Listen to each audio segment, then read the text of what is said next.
Hello, and thank you for joining me today. Today's conversation is 30 minutes long with a gentleman from Beijing, China. It is January 13th, 2022, and let's get into it. Have you ever been outside of Beijing, China? Yes, I've been in a lot of countries: US, Mexico, Netherlands, Germany, Spain, Thailand, Philippines, Singapore, Malaysia. That is a lot of countries. Yes, And how is because it that you were able to travel to so many?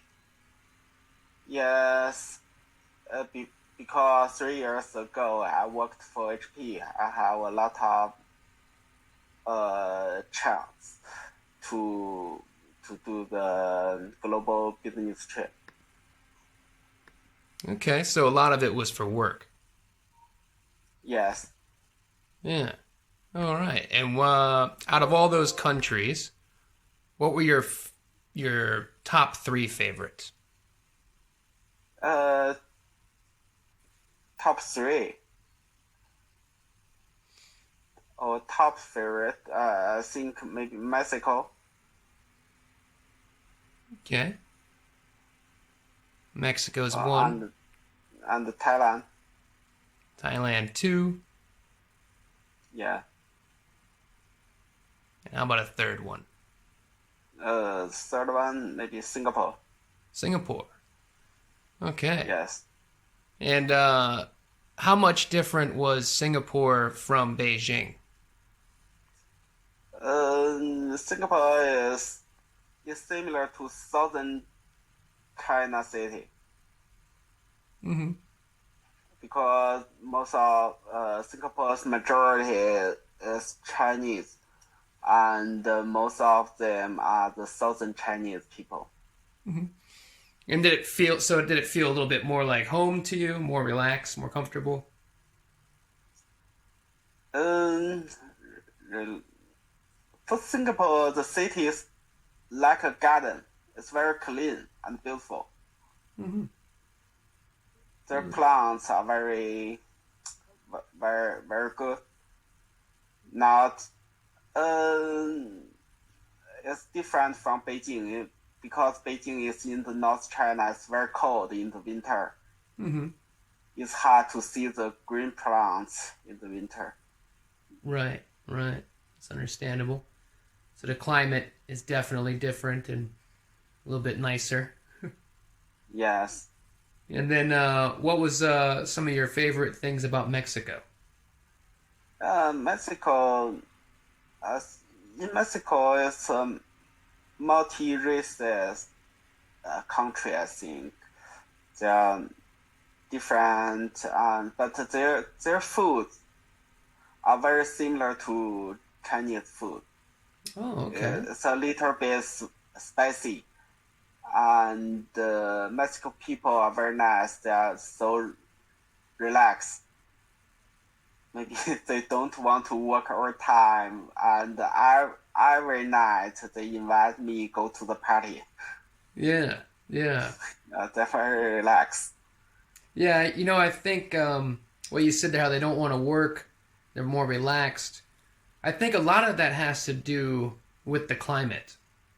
In some countries where the weather is just typically more nicer than bad. Yes, You find that the society, the populations there, they do care more about being outside, about working less and just enjoying life, being more relaxed. yes. In Like the in Europe, areas. yeah. Like in Europe, I think Spanish are more relaxed than Germany. Germany are very German are very serious. They work harder and focus on the process. But for the Latin people, like Spanish, French, they are more relaxed.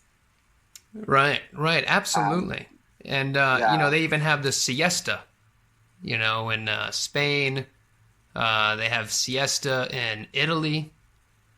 A lot of the countries that have some Mediterranean portions to them, they often take a break during the day from work Yes. and go and enjoy some Well, sunshine. yeah, when I was in Spain, I found Spanish colleagues come to work maybe always on 10, 10 a.m. But our work should be start on 9 a.m. Yeah. They always come in the company late, and maybe after 1 hour, they will go to the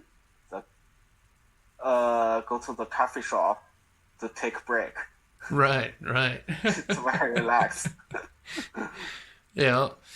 Yeah. And what did you think about Thailand? Thailand, I think their foods are similar to Chinese, and most of Thai people are very nice to foreigners, Mm-hmm. and they can speak a little. Most of Thai people can speak a little of English, Mm-hmm. so there is no problem for communication. Right. And And did you and travel around the country quite a bit, or were you just in Bangkok for work?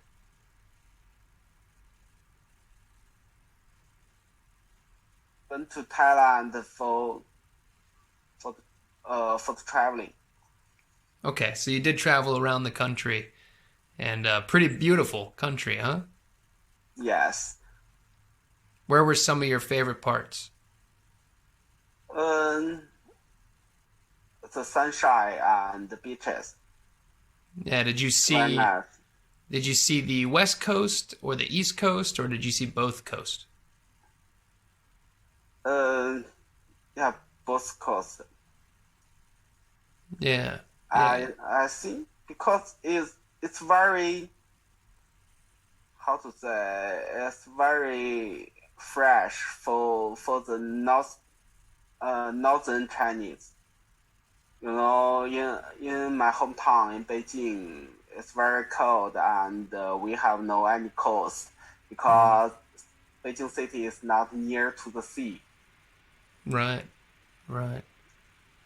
Yeah, so when you're looking for a holiday destination, you're trying to find the ocean and nice warm weather, and Yes, yes, definitely want to be different more from closer yeah, to the equator. yes, different from Beijing.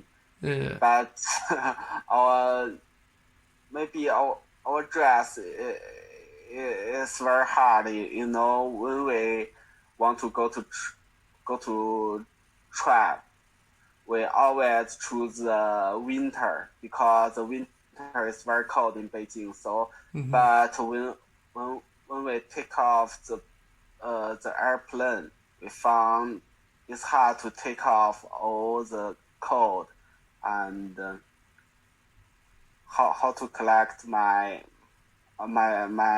sea coat. mm, yeah, your coat. Yeah, it's very hard. Yeah, yeah. I live in a very cold climate as well. So I grew up in Florida in the U.S., but I Yeah. too traveled quite a bit during my 20s. And along my travels, I was living in Thailand for a couple of years, and I Yes. met a Swedish woman there. And so eventually I ended up moving to Sweden. And that's where I currently live, is Stockholm, Sweden. Yeah. And we too, here in Sweden, we like to travel during the winter months because not only does it get cold here, but it also gets very dark. And the Yeah. more sunshine we can find around January, February is where we try to go. Yeah. So the Swedish is your girlfriend? Yeah, she's a Swedish woman, and she grew up in Stockholm, Sweden. And she was traveling on holiday for 6 months in Thailand when we met. And eventually, after being together a little bit off and on, long distance wise, we decided to finally be together. And I made the decision to move to Sweden. And I've been in Sweden now for 4 years. Yes. Yeah. Yeah. I think it's okay. It's very romantic. Very And domestic. yeah, you can adapt this environment soon because in US the population is not so big, same to Sweden. Oh, yeah. Yeah, definitely that. You know, the U.S. has 330 million people. And Sweden, we're actually, I believe, still below 10 million. Yes. Right. So one major U.S. city, you know, is about the population of the entire country here. Yes. And Sweden itself as a country, you know, it's not the biggest, but it's not the smallest either. You know, as far as width goes, it's not too wide. By fast train, you could make it from one side of the country to the other in like 3.5 hours. But going to the north, it's pretty long up to the north, and we do still have, you know, a decent, you know, like indigenous Swedish population that inhabits the north, but a lot of the main population is in the three main cities, which are Stockholm, Gothenburg, and Malmo down in the south. Yeah. But yeah, it is definitely domestic. It's an interesting country and society. You know, they have a lot of great taxpayer benefits, good social programs. You know, we don't need much charity in the country. People are pretty much taken care of if they need things. But it's also a little bit, you know, it's a little bit isolating sometimes as a foreigner in the country, because Sweden does have its own language. And, you know, everybody speaks English, of course, at least the younger generations. Yeah. Yes. But at the same time, you know, everybody does have their own language and their own sports and, you know, their own pop idols and their own actors and movies they like and shows they like. And, you know, it can be a little bit isolating sometimes to be a foreigner in Sweden. But it's a nice country. The weather is the worst part of it. You know, it's... Yes, I think so. It's very cold. Yeah, it's a very long winter as well. You know, our winter season is our longest season. You know, it lasts for 4 good solid months. And then the spring happens very quickly. It becomes a real jungle here. And, you know, we have blackberries and raspberries and blueberries and strawberries that grow wild in the forest here. And the summer's very fast. It's very beautiful. The flowers are amazing. Everything's really pretty. But then it's over quickly. It's back to fall before you know it, and the winter is here. And you're like, oh, man. Yeah. So in the winter, you two can move to Thailand again. Well, you know, I tell you, that's kind of been the goal for my partner and myself. You know, as I said, I got to live there for about 2 years. And during that time, I was making, or I was learning, you know, how to live off of the Thai economy, the Thai baht. And it's very difficult if you're going to choose to live that life, to earn, you know, enough money to kind of go and do other things and go places. But ultimately, that would be kind of the goal, is to set up somewhere in Southeast Asia during the winter months and then maybe come back to Sweden during the summer months and work and things like that. So what do you do in Sweden? Myself, I mostly work as a chef in the restaurant industry. Recently, the last couple of years, I've been working in a lot of different hotels around Stockholm.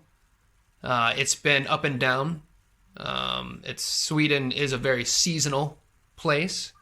You know, during those summer moments, everybody's outside, everybody's eating and dining outside, and places are packed and everyone's having fun. But then during the winter months, it really does kind of shut down. People just want to go to work, go to the store, and get home. So things get a little bit slow. And then, of course, with the pandemic, you know, it's been really up and down the last couple of years. So I've been doing occasional work as a chef, and then also, you know, doing this. Yes. Yeah. But that's how I was able to travel so much. You know, almost 15 years ago was when I took my first hotel restaurant position 3,000 miles from where I was at living, and you know, never turned back. You know, just kept traveling more and more and working at different hotels and different places, and you know, a lot of places where people vacation. Yes. Yeah. Yeah, it's a very wonderful experience. You know, it's everything has its pros and cons. You know, I haven't quite figured out how to monetize all that life experience.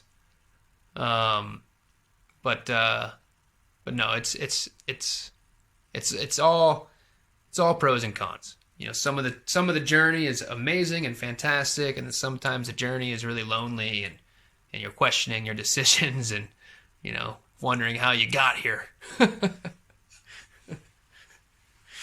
Yeah.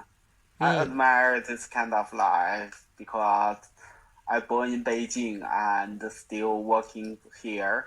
So it's always been your home base. yes. So except the college life, I am always living in Beijing. Mm. And did you say you got married? Yes. Mhm. 11 years. Oh wow, 11 years. Amazing. Congratulations. Yeah. And do you have children? Congratulations. You haven't get married. Because when you get married and have children, your most of options will be gone. You know, you cannot live in you cannot leave Beijing. For me, I cannot leave Beijing because my son need to go to school. Right. So yeah, and my wife work here, so I cannot take the offer from another province or another countries. So I have to stay here. Yeah. Yeah, it's, you know, I mean, you're 100% correct. And Yeah. you know, that's one of the things that I try to remind people that don't really travel much or get out of their own countries is that we're all kind of the same around the world. And you know, we have this weird idea that we're all divided, and you know, those people over there are they're weird and crazy and bizarre, and you know, they're nuts. But at the end of the day, you know, we're humans. We have children. We have wives. We have family responsibilities, while also having dreams of travel and doing fun and exciting things. Yeah. And we all have to realize, you know, what battles to fight, what things to pursue, and be grounded at times somewhere.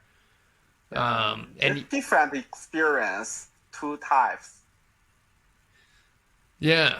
Yeah, it's and like you said, it's kind of like the next steps. It's in the process there. Yeah, I myself, I knew from a young age that I didn't want to have children.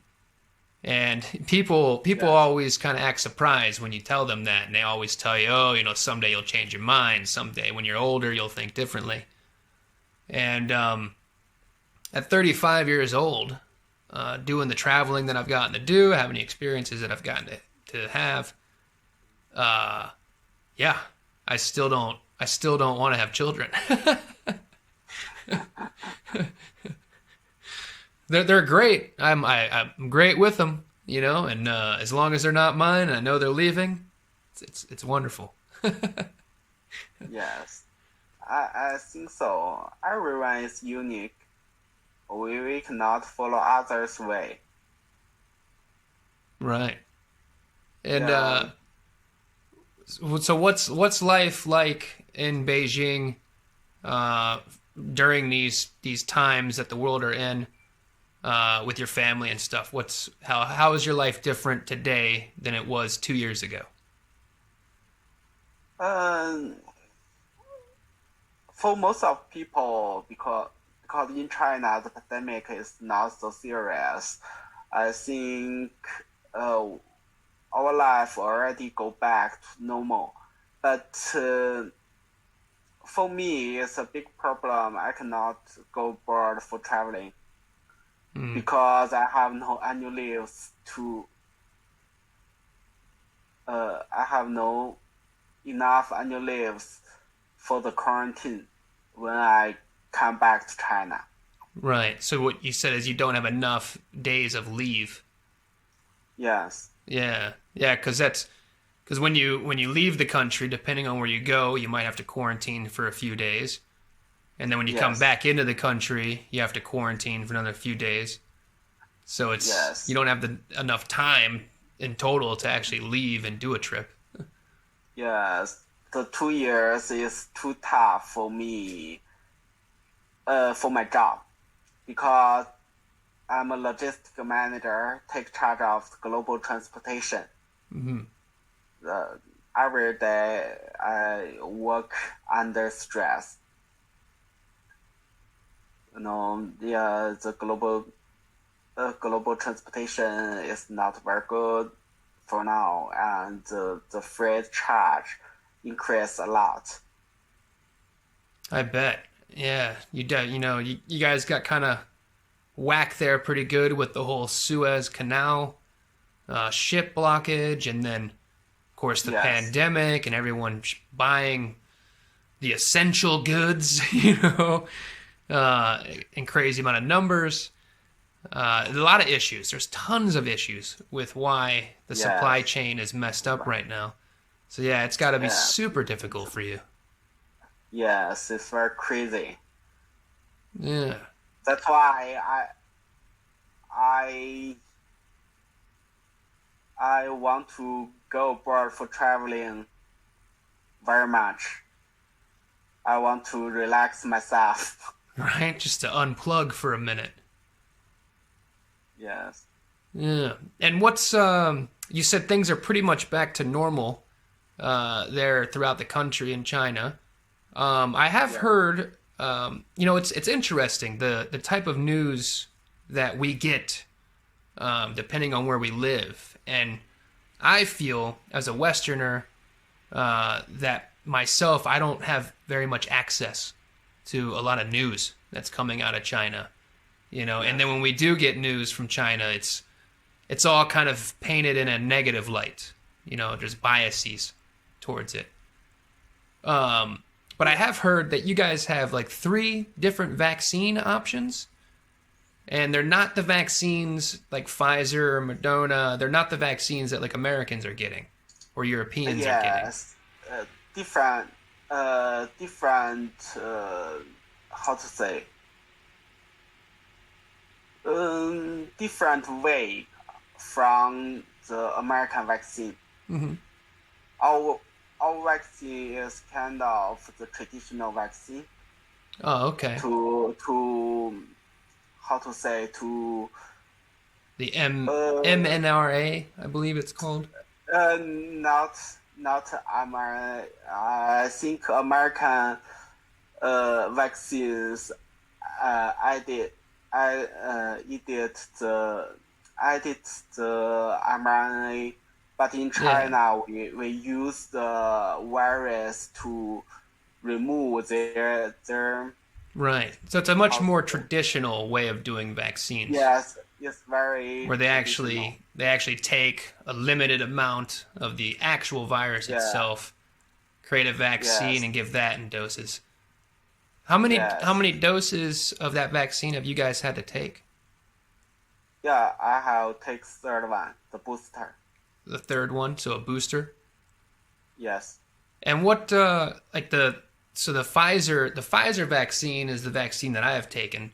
It's the mRNA vaccine, I believe. So it's yes, a new process of doing it. Um, yes. I've taken 2 doses, and there's reports like out of Israel that says the vaccine is effective about 39% at preventing you from getting the virus. What kind of percentage have the traditional virus or the traditional vaccines in China been giving for effectiveness? For the protection rate, Yeah, like preventing you from yeah, catching it. I think 50% to 70% about. About 50 to 70. Yes, I think this kind of percentage. But for 100% to protect you, don't go to the serious situation. Right. Yeah, you avoid the severe condition and hospitalization. Yes. Yeah. And then what's how long does the protection last? Like the immunity that it gives you? Because the Pfizer one, they say it gives you maybe about 6 months of protection. How much protection did your guys' give? Be honest, I don't know. I just taken the booster. Yeah. I don't know how long it will be lasting.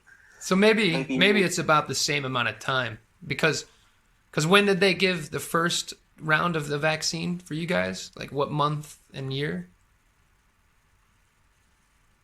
Was it like uh early the first 2021? one, yeah, the first one last year I think. And early, Uh, pretty early last year. yes, you Yeah. for the uh first one, second one, you have to take 1 month gap, and the booster you have to take the booster before uh, 6 months ago. Okay. You can take the booster. And is it mandatory at all for like any workers or the hospital workers or government workers? Is it mandatory at all?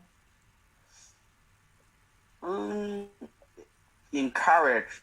I think if if you didn't take the vaccine, I think for the public officer, I think you will lose maybe bonus. Hmm.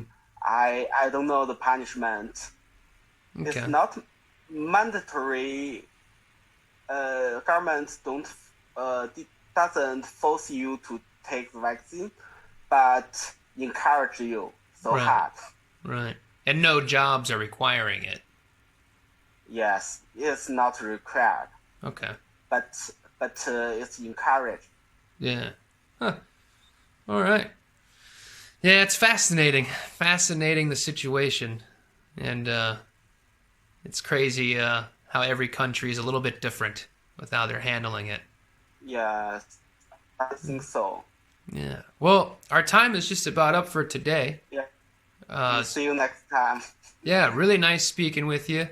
Awesome that you've gotten Yeah. to travel so much and you're incredibly informative and knowledgeable. I really had enjoyed this conversation. Thank you.